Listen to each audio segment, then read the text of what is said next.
2014년 평온하던 한 마을이 발칵 뒤집히는 사건이 발생했습니다. 50세의 어머니와 25세의 꽃다운 나이였던 딸이 흔적도 없이 사라진 것입니다. 집안은 평소와 다름없이 깨끗했고 강제로 침입한 흔적도 없었습니다. 두 사람은 마치 공기 중으로 증발해버린 듯 했습니다. 그로부터 3년이라는 긴 시간이 흐른 2017년, 차디찬 땅속에서 발견된 것은 형체를 알아볼 수 없는 몇 조각의 뼈와 갈기갈기 찢겨진 두 벌의 옷가지뿐이었습니다.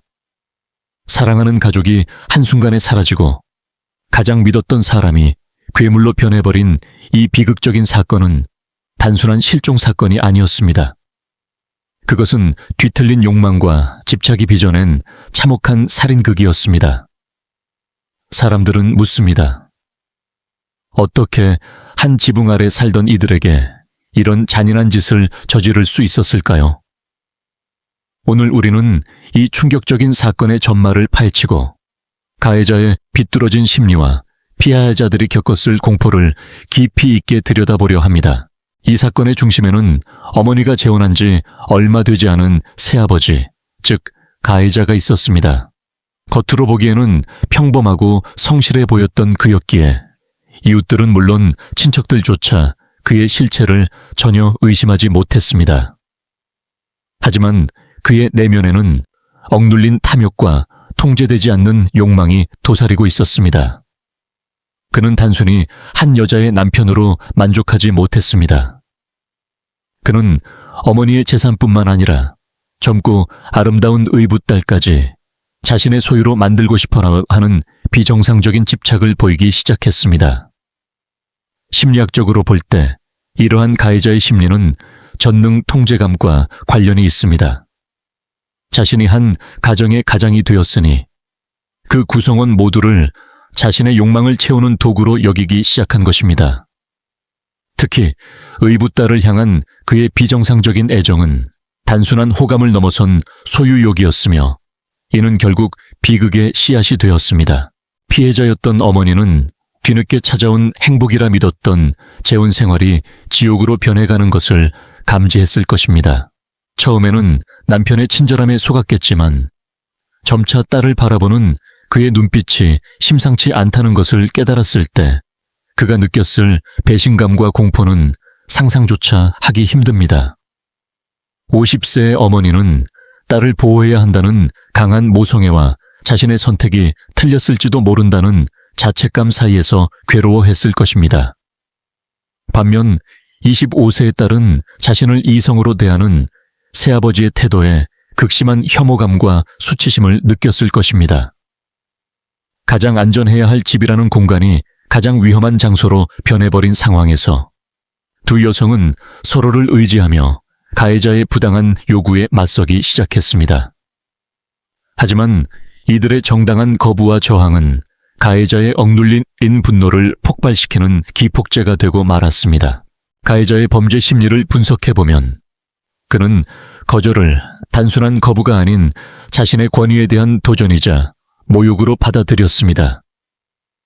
자신이 원하는 것을 가질 수 없다는 좌절감이 들자 그는 내가 가질 수 없다면 아무도 가질 수 없게 하겠다는 극단적인 파괴 본능을 드러냈습니다. 이는 전형적인 소시오패스적 성향으로 타인의 감정에 공감하지 못하고 오직 자신의 욕구 충족만을 최우선으로 생각하는 태도입니다.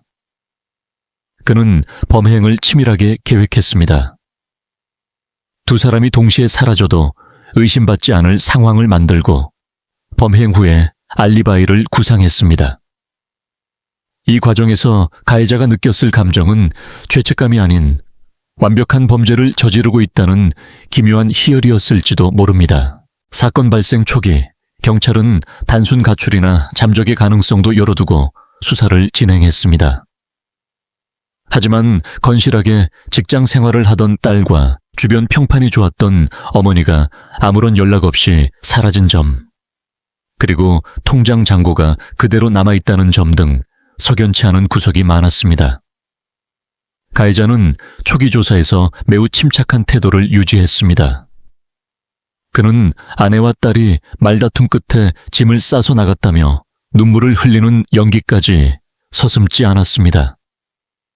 이러한 가해자의 가식적인 태도는 수사팀을 혼란에 빠뜨렸고 사건은 미궁 속으로 빠져드는 듯 했습니다.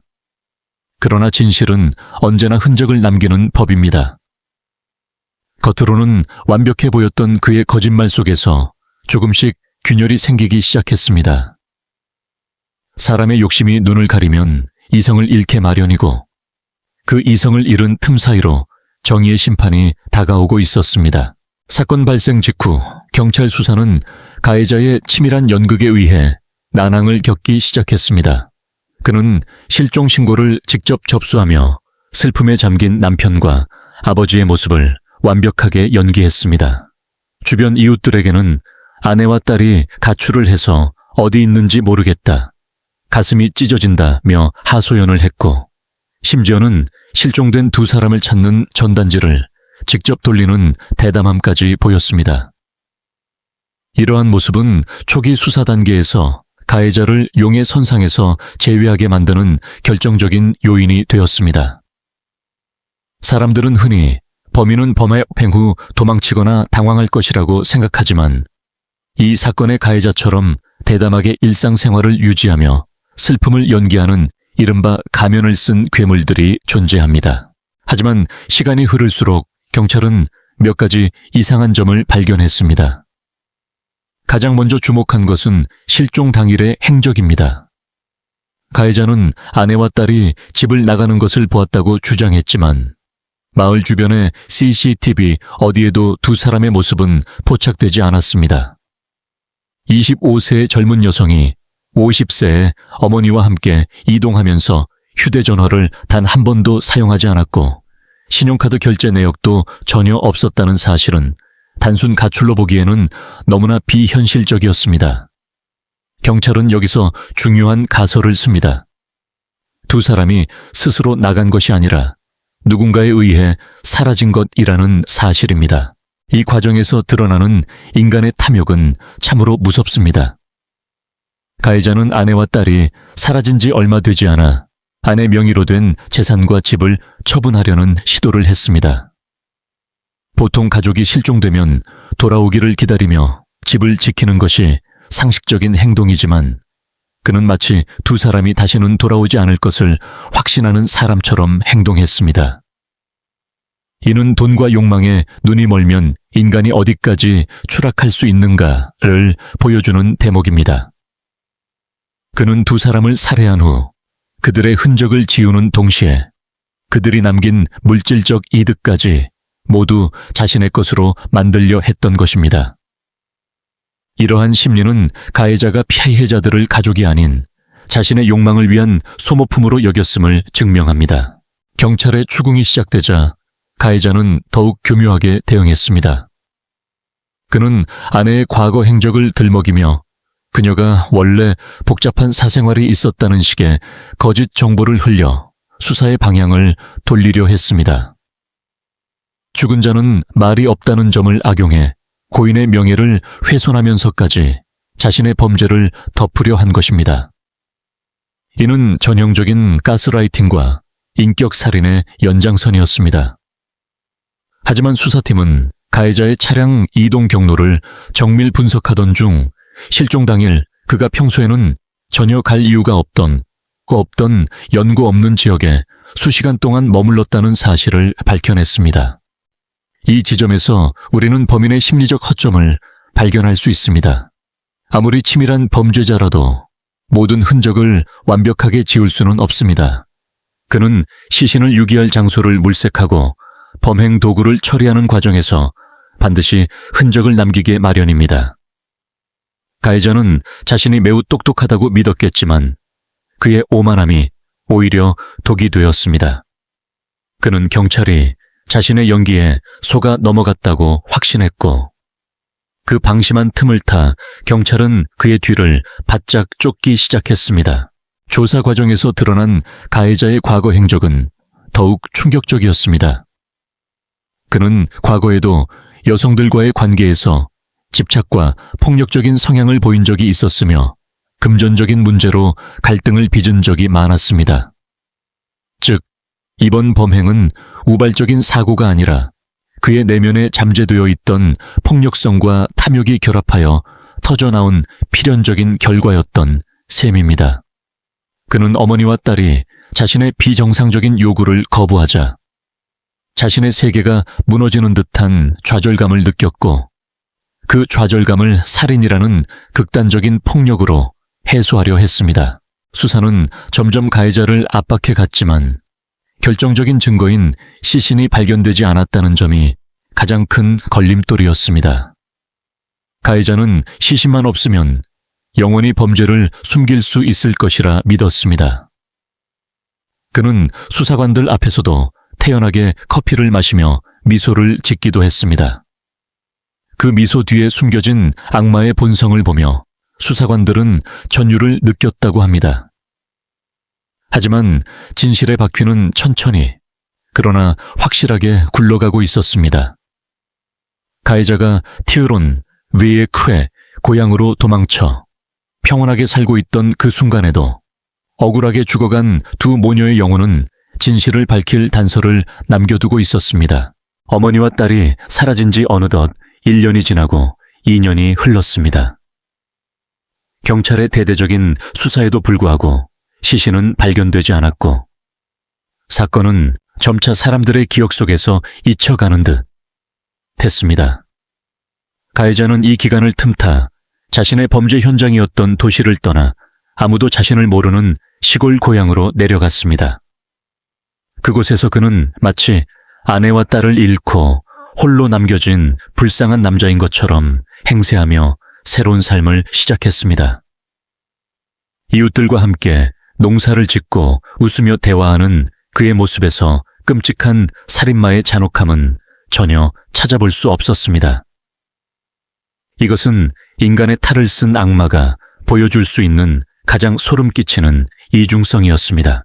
범죄 전문가들은 이 시기 가해자의 심리를 완성된 승리감이라고 분석합니다. 시간이 흐를수록 그는 자신이 법망을 완벽하게 피했다고 확신했을 것입니다. 그는 고향에서 마치 아무 일도 없었다는 듯 평온하게 잠을 자고 밥을 먹었습니다. 하지만 그가 누린 그 평화는 억울하게 죽어간 두 모녀의 피 위에 세워진 신기루에 불과했습니다. 여기서 우리는 인간의 양심이 결여된 소시오패스가 어떻게 평범한 사회의 일원으로 위장하여 우리 곁에 존재할 수 있는지를 보게 됩니다. 탐욕으로 시작된 범죄가 성공했다고 믿는 순간 인간은 자신의 죄를 잊고 스스로를 정당화하기 시작합니다. 그러나 가해자의 계산에는 결정적인 오류가 있었습니다.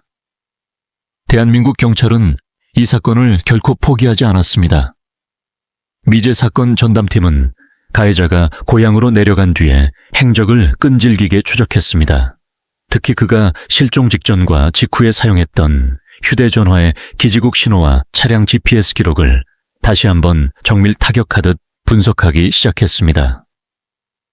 3년 전에는 기술적 한계나 수사 범위의 제약으로 놓쳤던 미세한 정보들이 최신 수사 기법을 통해 하나둘씩 맞춰지기 시작했습니다. 진실은 시간이 지난다고 해서 사라지는 것이 아니라 단지 땅 밑에서 드러날 차례를 기다리고 있을 뿐이었습니다. 수사팀은 가해자가 실종 당일 자신의 고향 근처 산기슭에서 수시간 동안 머물렀던 기록에 다시 주목했습니다. 그는 당시 경찰 조사에서 마음이 답답해 드라이브를 갔다고 변명했지만 그 장소는 드라이브 코스와는 거리가 먼 험준한 산악지대였습니다. 경찰은 이 지점이 시신 유기 장소일 가능성이 매우 높다고 판단했습니다. 3년이라는 시간 동안 지형이 변하고 초목이 우거졌겠지만 억울한 넋을 달래기 위한 수사관들의 집념은 꺾이지 않았습니다. 수사팀은 수색견과 금속 탐지기, 그리고 지표2가 레이더까지 동원하여 가해자의 고향 인근 산을 샅샅이 뒤지기 시작했습니다. 이 무렵 가해자는 주변 이웃들에게 조금씩 이상한 기미를 보이기 시작했습니다. 경찰이 다시 자신 주변을 맴돈다는 사실을 눈치챈 그는 극도로 예민해졌습니다. 평소 친절하던 모습은 온데간데 없고 사소한 일에 화를 내거나 혼자 중얼거리는 등 심리적 붕괴 조짐을 보였습니다. 이는 죄를 지은 자는 발을 뻗고 자지 못한다는 옛말처럼 인과응보의 시간이 다가오고 있음을 직감한 자의 발악이었습니다. 그는 자신의 범죄가 영원히 묻힐 것이라 믿었지만 사실 그는 3년 내내 보이지 않는 감옥에 갇혀 있었던 것이나 다름없었습니다. 그러던 2017년 어느 날 산중턱에서 수색 작업을 벌이던 한 대원의 외침이 정적을 깨뜨렸습니다.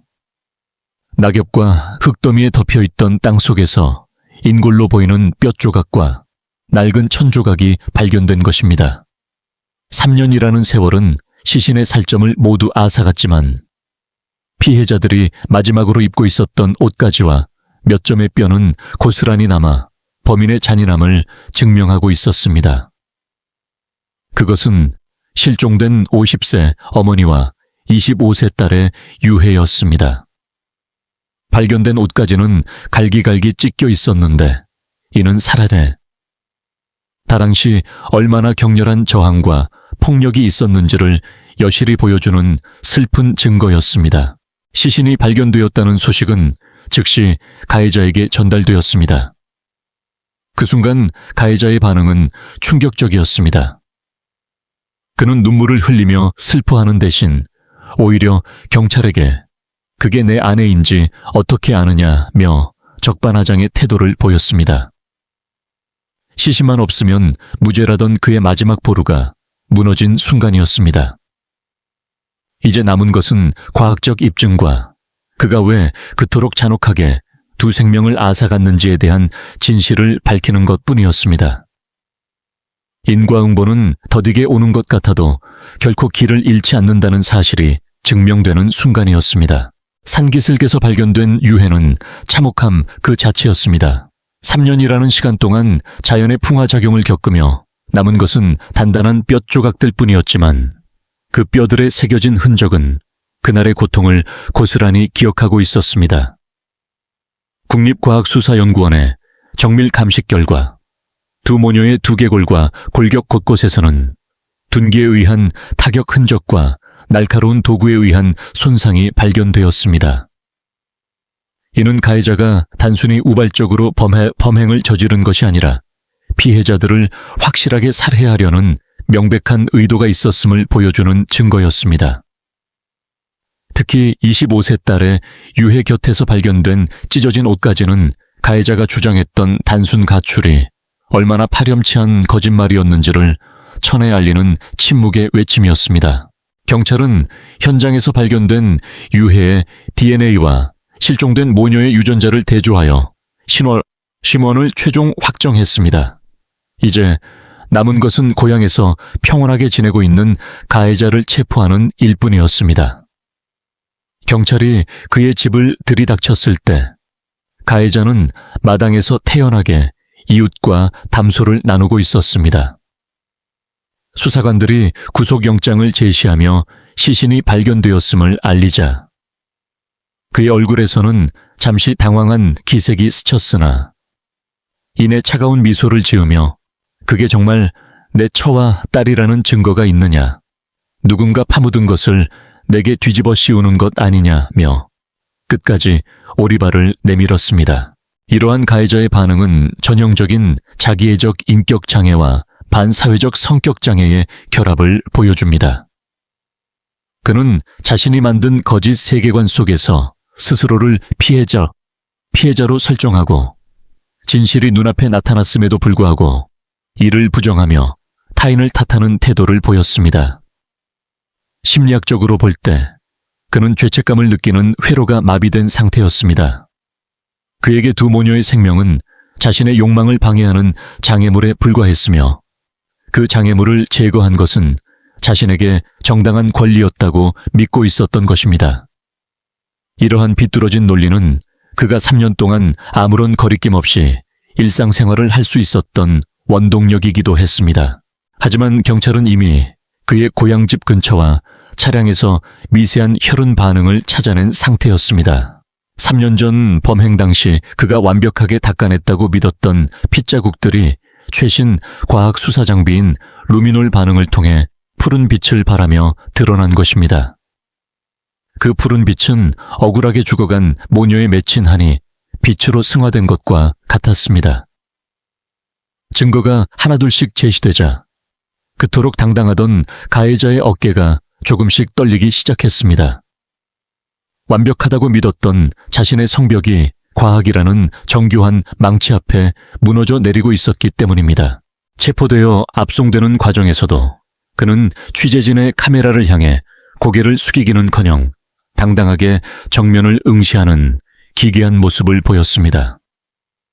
이는 사회에 대한 마지막 반항이자 자신의 범죄가 실패한 것에 대한 분노의 표출이었습니다. 가해자는 취조실에 앉아서도 한동안 침묵을 지켰습니다.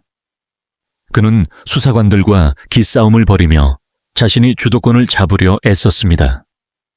하지만 수사관들은 서두르지 않았습니다. 3년 동안 차디찬 땅속에 묻혀있던 진실이 이제 막 세상 밖으로 나왔기에 그 진실이 스스로 말하게 할 시간이 필요했기 때문입니다. 이 사건에서 우리가 주목해야 할 점은 가해자가 왜 그토록 고향이라는 장소를 선택했는가 하는 점입니다. 그는 자신이 가장 잘 아는 지형을 이용해 시신을 완벽하게 숨길 수 있다고 믿었습니다. 고향은 그에게 가장 안전한 요새였지만 역설적으로 그 요새가 그의 발목을 잡는 덫이 되었습니다. 인간의 욕심은 종종 자신의 눈을 가려 가장 가까운 곳에 파멸의 씨앗이 있다는 사실을 잊게 만듭니다. 가해자는 고향의 산을 보며 안도감을 느꼈겠지만 그 산은 3년 내내 그의 죄를 지켜보고 있었던 것입니다. 이제 본격적인 취조가 시작되면서 그가 감추려 했던 추악한 욕망의 전말이 하나씩 벗겨지기 시작했습니다. 수사팀의 끈질긴 추궁과 과학적 증거들 앞에 철옹성 같던 가해자의 침묵도 결국 무너졌습니다. 취조실의 무거운 공기 속에서 그는 깊은 한숨을 내쉬며 범행 일체를 자백하기 시작했습니다. 하지만 그의 자백에는 피해자들에 대한 미안함이나 반성은 추호도 찾아볼 수 없었습니다. 오히려 그는 그들이 나를 무시해서 어쩔 수 없었다 는 식의 자기합리화로 일관했습니다. 그가 털어놓은 범행가의 범행. 당일의 이야기는 상상 이상으로 잔인하고 충격적이었습니다. 그의 뒤틀린 욕망은 한 가정을 완전히 파괴하는 것도 모자라 인간으로서 해서는 안 될 선을 이미 오래전에 넘어서 있었습니다. 가해자가 고백한 범행의 동기는 소유욕과 분노였습니다. 그는 재혼 후 아내의 재산을 관리하며 경제적인 주도권을 잡으려 했고 그 과정에서 25세의 의붓 딸에게까지 검은 손길을 뻗치려 했습니다. 그는 딸에게 비정상적인 애정을 강요하며 집착했고 이를 알아차린 어머니와 딸이 강하게 반발하자 본색을 드러냈습니다. 사건 당일 아내와 딸이 짐을 싸서 집을 나가겠다고 선언하며 그에게 이별을 구하자 가해자의 이성은 마비되었습니다. 그는 내 소나귀에서 벗어나려 한다면 죽여서라도 곁에 두겠다는 광기 어린 생각을 행동으로 옮겼습니다. 심리학적 관점에서 볼 때 가해자는 타인을 독립적인 견유장 인격체로 보지 않고 자신의 부속물이나 소유물로 여기는 전형적인 통제형 가해자의 모습을 보였습니다. 그는 아내와 딸이 자신의 통제를 벗어나려 하는 순간 이를 자신의 존재에 대한 말살로 받아들였습니다. 특히 의붓 딸을 향한 그의 비정상적인 욕망은 단순한 성적 집착을 넘어 한 가정을 완벽하게 지배하고 굴복시키려는 가학적인 심리에서 비롯된 것이었습니다. 이러한 뒤틀린 심리는 결국 극단적인 폭력으로 이어졌고 가장 가까운 가족이어야 할 사람의 손에 의해 두 모녀는 비극적인 최후를 맞이하게 된 것입니다. 범행 당일 그는 먼저 아내를 둥이로 내리쳐 살해한 뒤 이를 목격하고 공포에 질려 비명을 지르는 딸마저 무참하게 살해했습니다. 25세의 딸은 죽음의 순간까지도 어머니를 구하려 했고, 가해자에게 살려달라고 애원했으나 악마가 된 그에게는 아무런 소용이 없었습니다. 범행 후 가해자가 보여준 행동은 더욱 소름 끼칩니다. 그는 시신을 자신의 차량에 싣고 미리 보아두었던 고향의 산으로 향했습니다. 어둠이 짙게 깔린 산 속에서 그는 직접 구덩이를 파고 두 사람을 함께 매장했습니다. 시신을 유기한 후 돌아오는 길에 그는 피 묻은 옷을 태우고 차 안을 청소하며 완전 범죄를 꿈꿨습니다. 이 과정에서 가해자가 느꼈을 감정은 공포가 아니라 안도감이었다는 사실이 우리를 더욱 경악하게 만듭니다. 그는 자신을 방해하던 장애물들이 사라졌다고 믿었습니다. 그는 자백 도중 그때 그들을 죽이지 않았다면 내가 죽었을 것이라는 궤변을 늘어놓았습니다. 이는 자신의 잘못을 타인에게 전가하는 전형적인 범죄자의 심리 기제입니다. 그는 자신이 저지른 살인을 정당방위나 어쩔 수 없는 선택으로 포장하려 애썼지만 3년 만에 드러난 진실은 그가 얼마나 추악하고 잔인한 살인마인지를 명확히 가리키고 있었습니다. 자백을 마친 후에도 가해자는 시종일관 뻔뻔한 태도를 유지했습니다. 그는 시신 유기 장소를 정확히 지목하면서도 그곳에 묻어두었으니 이제 편해졌을 것 아니냐는 식의 막말을 내뱉기도 했습니다. 인간의 탈을 쓰고 어떻게 그런 말을 할 수 있는지 수사관들조차 혀를 내둘렀습니다. 그의 자백을 통해 재구성된 범행 과정은 단순한 살인을 넘어 인간의 존엄성을 철저히 짓밟은 행위였습니다. 이제 진실의 퍼즐은 모두 맞춰졌고 남은 것은 법의 이름으로 그에게 엄중한 심판을 내리는 일뿐이었습니다. 억울하게 눈을 감지 못한 두 모녀의 넋을 기리기 위해서라도 그의 죄는 낱낱이 밝혀져야만 했습니다. 자백이 이루어진 며칠 뒤 가해자를 동행한 현장 검증이 실시되었습니다. 그가 시신을 유기했다고 지목한 고향의 산기슭에는 수많은 취재진과 분노한 유가족, 그리고 소문을 듣고 찾아온 마을 주민들이 인산인해를 이뤘습니다. 포승줄에 묶인 채 파란색 모자를 깊게 눌러 쓴 가해자가 차에서 내리자 현장은 순식간에 고성과 욕설로 가득 찼습니다. 인간도 아니다. 어떻게 그럴 수 있느냐는 비명이 울려 퍼졌지만 가해자는 고개를 숙이기는커녕 무덤덤한 표정으로 주위를 살피는 기괴한 침착함을 보였습니다. 현장 검증이 시작되자 가해자는 자신이 구덩이를 팠던 위치와 시신을 내린 과정을 덤덤하게 재현했습니다. 마네킹을 들고 구덩이에 던지는 그의 손길에는 일말의 망설임도 없었습니다. 마치 어제 있었던 일상을 복귀하는 사람처럼 그의 움직임은 정확하고 냉정했습니다. 심리학자들은 이를 감정적 단절 상태라고 설명합니다.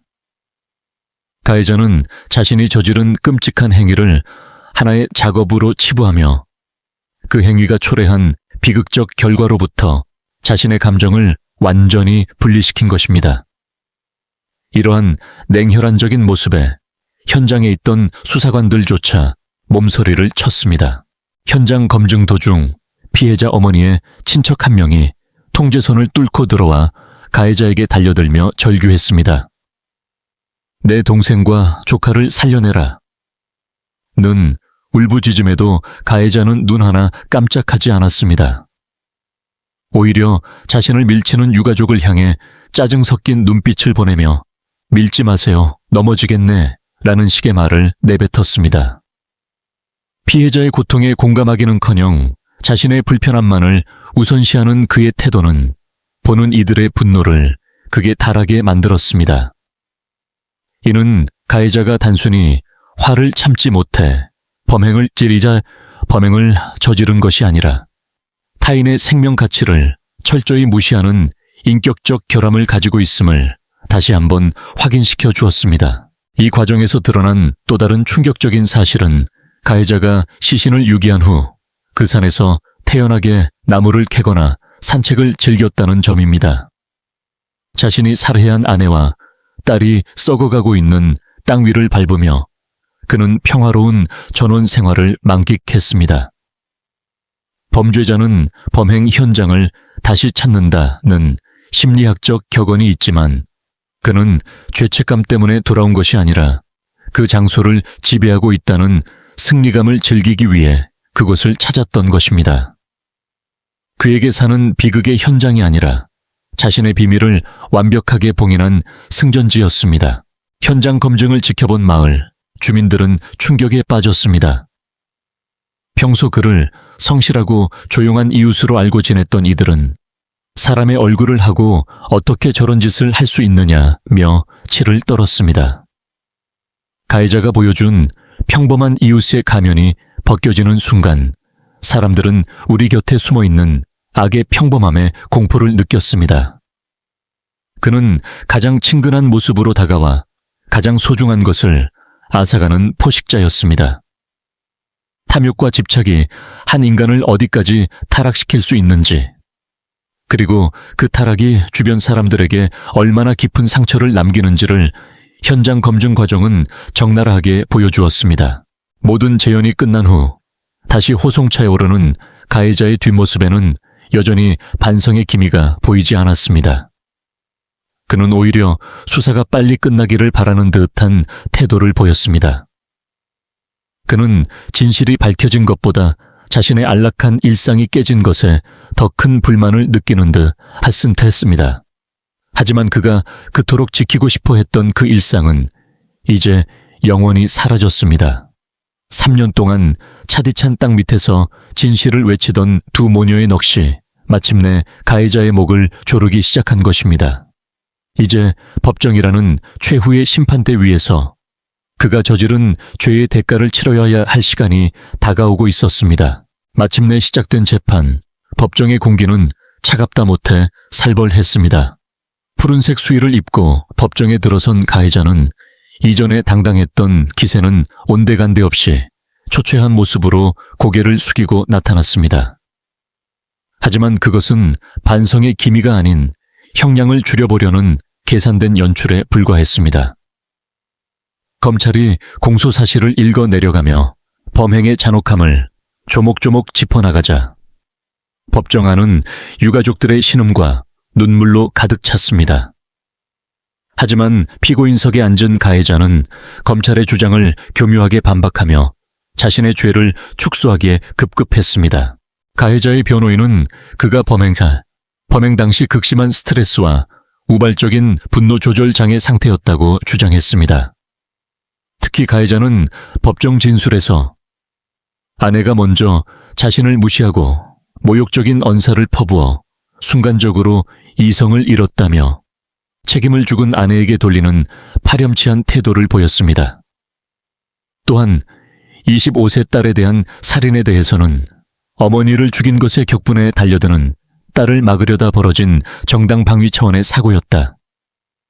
는 억지 주장을 펼쳤습니다. 이는 살인이라는 명백한 범죄를 가족 간의 비극적인 사고로 포장하려는 아주 비겁한 시도였습니다. 이에 검찰은 가해자의 주장을 정면으로 반박하는 증거들을 제시했습니다. 범행 전 가해자가 시신 유기 장소를 미리 답사한 정황, 범행 직후 세밀하게 혈흔을 지우고 알리바이를 조작한 점 등을 근거로 이 사건이 치밀하게 계획된 계획 살인임을 강조했습니다. 검사는 피고인은 자신의 뒤틀린 욕망을 채우기 위해 두 생명을 도구처럼 이용하고 그것이 거절당하자 가장 잔인한 방법으로 보복했다고 일갈했습니다. 특히 딸을 살해한 행위는 목격자를 없애기 위한 인마금용 살인이었음을 분명히 했습니다. 이 과정에서 우리는 인간의 이기심이 극에 달했을 때 나타나는 인지부조화 현상을 목격하게 됩니다. 가해자는 자신이 저지른 끔찍한 행위는 망각하거나 왜곡하면서 자신이 겪고 있는 현재의 처지만을 불쌍히 여겼습니다. 그는 재판장에게 제출한 반성문에서조차 피해자들에 대한 사죄보다는 남은 생을 참회하며 살 수 있도록 기회를 달라 며 자신의 목숨을 구걸하는 내용만을 채웠습니다. 진정한 반성은 피해자의 고통을 마주하는 것에서 시작되지만 그는 끝까지 자신의 안위만을 걱정하는 소시오패스적 면모를 버리지 못했습니다. 법정의 증인으로 출석한 이웃들과 지인들의 증언은 가해자의 실체를 더욱 명확히 드러냈습니다. 그들은 가해자가 재혼 후 아내의 재산 관계를 유독 꼼꼼히 챙겼으며 딸의 주변 관계를 비정상적으로 감시했다는 사실을 증언했습니다. 가해자가 주장했던 성실한 남편의 모습은 재산을 가로채기 위한 치밀한 연기였음이 밝혀진 것입니다. 탐욕은 이처럼 인간을 가장 친근한 모습으로 위장하게 만들고 그 목적이 달성되지 않을 때 가장 잔혹한 발톱을 드러내게 합니다. 재판이 진행될수록 가해자의 변명은 설 자리를 잃어갔습니다. 과학적인 증거와 목격자들의 증언, 그리고 무엇보다 3년 만에 발견된 두 모녀의 유해가 가해자를 향해 무거운 심판의 손가락질을 하고 있었습니다. 검찰은 최종 논고에서 피고인은 인간으로서의 도리를 저버리고 자신을 믿었던 아내와 딸을 무참히 살해한 뒤 그들의 시신을 산에 방치하고 3년간 평온한 삶을 누렸다. 이러한 반인륜적 범죄에는 관용이 있을 수 없다. 며 가해자에게 법정 최고형인 사형을 구형했습니다. 사형이라는 단어가 법정에 울려 퍼지는 순간 유가족들은 비로소 참았던 오열을 터뜨렸습니다. 하지만 가해자는 그 순간에도 자신의 변호인에게 무언가를 속삭이며 형량을 낮출 궁리만을 하고 있었습니다. 검찰의 사형 구형 이후 마침내 선고 공판 날이 밝았습니다. 법정 안은 숨소리조차 들리지 않을 만큼 무거운 침묵이 감돌았습니다. 재판장은 판결문을 낭독하기 전 가해자를 향해 마지막으로 할 말이 있는지 물었습니다. 가해자는 잠시 머뭇거리더니 준비해온 종이를 꺼내 읽기 시작했습니다. 하지만 그의 입에서 나온 말은 역시나 기대했던 진심 어린 사죄가 아니었습니다. 그는 사건의 발단은 경제적인 어려움과 가족 간의 불화였다며 끝까지 환경 탓을 했고 죽을 죄를 지었지만 남은 인생을 사회에 봉사하며 속죄하고 싶다는 뻔뻔한 요구를 덧붙였습니다. 재판장은 가해자의 최후 진술이 끝나자 차갑고도 단호한 목소리로 판결문을 읽어 내려갔습니다. 피고인은 자신을 가장 믿고 의지해야 할 가족을 자신의 욕망 충족을 위한 도구로 여겼으며 그 욕망이 좌절되자 가장 잔혹한 방법으로 생명을 앗아갔다. 더욱이 범행 후 3년 동안 시신을 산속에 방치하고 연극을 하며 일상을 누린 점은 인간으로서의 최소한의 양심마저 저버린 행위이다. 재판장의 목소리는 법정 안을 날카롭게 파고들었습니다. 재판부는 가해자가 주장한 우발적 범행과 정당 방위를 모두 배척했습니다.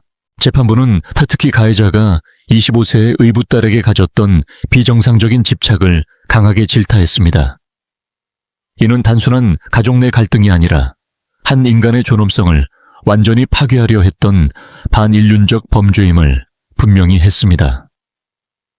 법은 가해자에게 무기징역을 선고했습니다. 사형제도가 실질적으로 집행되지 않는 법 현실 속에서 무기징역은 가해자가 평생 사회와 격리되어 자신의 죄를 마주하며 살아가야 한다는 가장 무거운 형벌 중 하나였습니다. 판결이 내려지는 순간 법정 곳곳에서는 유가족들의 흐느낌이 터져 나왔습니다. 비록 죽은 이들이 살아 돌아올 수는 없지만 진실이 밝혀지고 가해자가 법의 심판을 받았다는 사실에 대한 통한의 눈물이었습니다. 사건이 마무리된 후 이 사건은 우리 사회에 커다란 충격을 던져주었습니다. 평범해 보이는 재혼 가정의 이면에 숨겨진 폭력성과 탐욕, 그리고 가해자가 보여준 소름 끼치는 이중성은 사람들에게 주변을 다시 돌아보게 만들었습니다. 전문가들은 이 사건을 통해 가정 내 폭력과 그릇된 소유욕이 결합했을 때 얼마나 참혹한 결과를 초래하는지 경고했습니다. 가해자는 아내를 동반자로 생각하지 않았고 딸을 인격체로 존중하지 않았습니다. 그는 오로지 자신의 욕구를 채워줄 대상으로만 그들을 바라보았습니다. 이 비극적인 사건은 또한 실종 수사의 중요성을 다시금 일깨워 주었습니다. 만약 초기 수사에서 가해자의 연기에 속지 않고 조금 더 치밀하게 접근했다면 3년이라는 긴 시간 동안 시신이 산속에서 차갑게 식어가는 일은 막을 수 있었을지도 모릅니다. 하지만 늦게나마 진실이 밝혀진 것은 끈질기게 사건을 추적한 수사관들의 집념과 억울한 넋이 남긴 희미한 흔적 덕분이었습니다. 인간의 욕심이 부른 참사는 결국 인과응보라는 이름의 부메랑이 되어 가해자의 심장을 꿰뚫었습니다. 가해자는 감옥으로 이송되는 순간까지도 자신의 형량이 무겁다며 항소할 뜻을 내비쳤다고 합니다. 끝까지 자신만을 생각하는 그의 모습에서 우리는 악의 본질이 무엇인지를 깨닫게 됩니다. 악은 멀리 있는 것이 아니라 타인의 고통에 공감하지 못하고 자신의 이익만을 앞세우는 비뚤어진 마음에서 싹텄던 것입니다. 두 모녀가 꿈꿨던 소박한 행복은 한 남자의 뒤틀린 욕망에 의해 산산조각 났지만 그들의 억울함은 법의 심판을 통해 조금이나마 씻겨 내려갈 수 있었습니다. 이제 우리는 이 사건을 기억하며 우리 사회의 사각지대에 숨어있는 또 다른 가면 쓴 괴물들을 경계해야 할 것입니다. 법적인 심판은 내려졌지만 피해자의 유가족들과 주변 지인들의 삶에는 지워지지 않는 깊은 흉터가 남았습니다. 3년이라는 시간 동안 생사를 알 수 없어 매일 밤 문소리에 잠을 설치고 혹시나 하는 마음에 전국을 떠돌았던 가족들에게 돌아온 것은 차디찬 유골뿐이었습니다. 차라리 살아만 있어 달라던 그들의 소박한 기도는 가장 잔혹한 형태로 무너져 내렸습니다. 특히 50세 어머니의 노모와 형제들은 가해자가 건넸던 친절한 거짓말들을 떠올릴 때마다 가슴을 치며 오열했습니다. 살인마와 함께 밥을 먹고 그를 가족으로 받아들였던 자신들의 행동이 오히려 피해자들을 사지로 몰아넣은 것 같다는 자책감은 살아남은 이들에게 또 다른 형벌이 되었습니다. 심리학자들은 이 사건을 통해 재구성된 가정 내에서 발생하는 보이지 않는 권력관계와 폭력의 위험성을 지적합니다. 가해자는 재혼이라는 새로운 출발을 발판 삼아 자신의 지배력을 확장하려 했습니다. 그는 가장이라는 권위를 무기로 아내의 경제력을 독점하고 딸의 인권을 유린하려 했습니다. 이러한 가정 내 범죄는 외부에서 발견하기가 매우 어렵습니다. 집안 대문이 닫히는 순간 그곳은 가해자만의 왕국이 되고 피해자들은 도움을 요청할 기회조차 박탈당하기 때문입니다. 25세의 딸이 느꼈을 공포와 어머니가 느꼈을 절망은 단순히 개인의 비극을 넘어 우리 사회의 안전망이 가정이라는 울타리 안까지는 미치지 못하고 있음을 여실히 보여주었습니다. 또한 이 사건은 인간의 욕심과 탐욕이 어떻게 한 사람의 인성을 완전히 마비시키는지 보여주는 극단적인 사례입니다. 가해자는 처음부터 돈과 젊음이라는 두 가지 목표를 가지고 접근했습니다. 그는 사랑을 연기했지만 실제로는 약탈을 계획했습니다. 욕망에 눈이 먼 인간은 타인을 동등한 존재로 보지 않습니다. 가해자에게 아내와 딸은 자신이 소유해야 할 재산이었고 그 재산이 자신의 마음대로 통제되지 않자 파괴해버리는 선택을 한 것입니다. 이러한 뒤틀린 심리는 현대 사회에서도 다양한 형태로 나타나고 있습니다. 물질 만능주의와 극단적 이기주의가 결합할 때 인간은 언제든 다시 괴물로 변할 수 있다는 사실을 이 사건은 경고하고 있습니다. 사건 이후 해당 마을과 지역사회도 큰 변화를 겪었습니다. 이웃 사촌이라 믿었던 사람이 사실은 끔찍한 연쇄 살인마였다는 사실에 주민들은 한동안 집 밖으로 나오기를 꺼렸습니다. 사람 사이의 신뢰는 무너졌고 서로를 의심하는 차가운 시선만이 남았습니다. 하지만 시간이 흐르며 사람들은 깨닫기 시작했습니다. 침묵하고 외면하는 것이 답이 아니라는 것을 말입니다. 주민들은 피해자들을 기리는 작은 추모 공간을 마련하고 다시는 이런 일이 발생하지 않도록 서로의 안부를 묻는 이웃 살피기 활동을 시작했습니다. 비극은 공동체를 무너뜨리기도 하지만 역설적으로 우리를 더 단단하게 결속시키는 계기가 되기도 합니다. 수사 과정에서 고생했던 경찰관들 역시 큰 트라우마를 겪었습니다. 3년 만에 시신을 수습하며 마주했던 참혹한 현장은 베테랑 수사관들에게도 잊을 수 없는 악몽이었습니다. 하지만 그들은 말합니다. 진실은 결코 스스로 묻히지 않는다고 말입니다. 가해자가 아무리 완벽하게 은폐하려 해도 억울하게 죽어간 이들의 흔적은 결국 세상 밖으로 드러나게 되어 있습니다. 그것이 이 세상의 질서이자 정의입니다.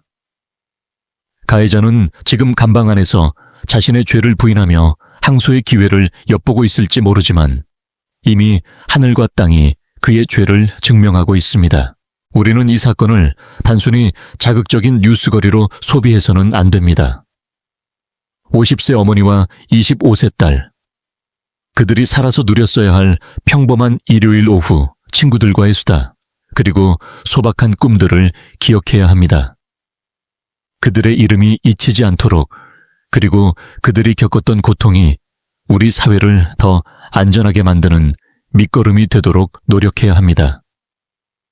진실을 밝히는 힘은 수사기관의 기술에서도 나오지만 피해자의 목소리에 귀를 기울이고 끝까지 관심을 두는 우리 모두의 마음에서 시작됩니다. 인과응보의 법칙은 반드시 실현된다는 믿음. 그것이 우리가 이 차가운 세상을 살아갈 수 있는 유일한 이유이기 때문입니다. 2014년에 시작되어 2017년에야 비로소 그 잔혹한 실체가 드러난 모녀 실종 사건은 우리에게 인간의 본성과 정의에 대해 많은 숙제를 남겼습니다. 가해자는 3년이라는 시간 동안 법망을 비웃으며 고향의 산하에서 평온을 누렸지만 결국 그가 숨겼던 진실은 가장 비참한 모습으로 세상에 공개되었습니다. 그는 자신의 욕망을 위해 아내와 의붓딸을 소유하려 했고 그 소유가 좌절되자 살인이라는 극단적인 선택을 했습니다. 하지만 그가 그토록 갈구했던 재산도 지배력도 자유도 결국은 모두 모래성처럼 허물어지고 말았습니다. 이것이 바로 우리가 믿는 인과응보의 가장 명확한 실현입니다. 범죄 전문가들은 이 사건의 가해자가 보여준 완벽한 연기 뒤에는 사실 깊은 비겁함이 숨어 있었다고 분석합니다. 그는 강자 앞에서는 약하고 자신을 믿어준 약자 앞에서는 한없이 잔인한 인간이었습니다.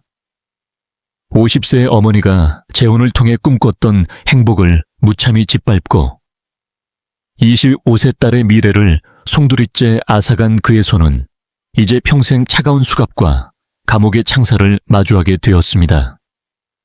그는 감옥 안에서도 여전히 자신의 억울함을 호소하고 있을지 모릅니다. 하지만 진정한 억울함이란 차디찬 땅 밑에서 3년간 빛을 보지 못했던 두 모녀의 넋에게만 허락된 단어입니다. 이 사건이 우리 사회에 던지는 마지막 교훈은 관심입니다.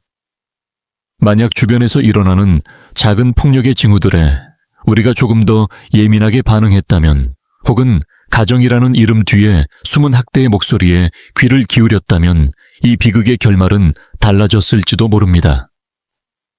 악은 어둠 속에서 자라나지만 진실의 빛 앞에서는 힘을 잃습니다. 가해자가 트론 웨퀴송, 고향으로 도망쳐 살며 아무 일 없었다는 듯 지냈던 3년은 우리 사회에 무관심이 만들어낸 공백이었을지도 모릅니다. 이제 우리는 그 공백을 정의와 연대라는 이름으로 채워나가야 합니다. 결국 진실은 승리했고 악에는 심판을 받았습니다. 하지만 우리는 이 승리의 안주해서는 안 됩니다. 지금 이 순간에도 우리 주변 어딘가에서 제2의, 제4의 가해자가 가면을 쓴 채 누군가의 삶을 위협하고 있을지 모르기 때문입니다. 이 사건을 기억하는 것은 단순히 과거의 비극을 반추하는 것이 아니라 미래의 비극을 막기 위한 우리의 다짐이 되어야 합니다. 억울하게 눈을 감은 두 모녀가 하늘에서나마 서로의 손을 꼭 잡고 평안하기를 간절히 기원합니다. 그들이 남긴 슬픈 흔적은 우리에게 사람이 사람답게 사는 세상이 얼마나 소중한지를 다시 한번 일깨워 주었습니다. 욕심은 사람의 눈을 멀게 하지만 양심은 영혼의 눈을 뜨게 합니다. 가해자는 눈앞의 탐욕을 위해 영원한 어둠을 선택했지만 우리는 진실을 향한 끈질긴 추적을 통해 정의가 살아있음을 확인했습니다.